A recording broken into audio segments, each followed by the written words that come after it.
President Park Geun-hye is in Laos for this year's ASEAN Summit. The South Korean leader will attend a series of multilateral summits, then sit down with the Japanese Prime Minister for talks that will focus on North Korea's nuclear program.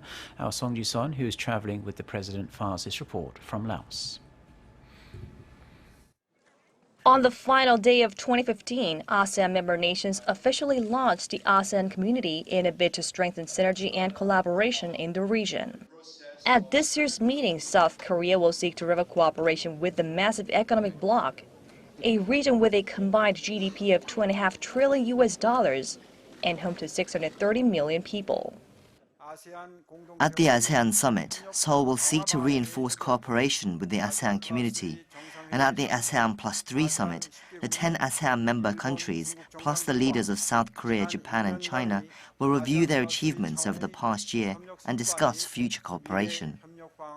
President Park will also use the chance to win greater support from the international community to press North Korea over its nuclear and missile provocations. After a summit on Tuesday with U.S. President Barack Obama, where the two leaders vowed to counter North Korean threats with all possible measures, President Park will now discuss the North Korean issue with her Japanese counterpart, Shinzo Abe.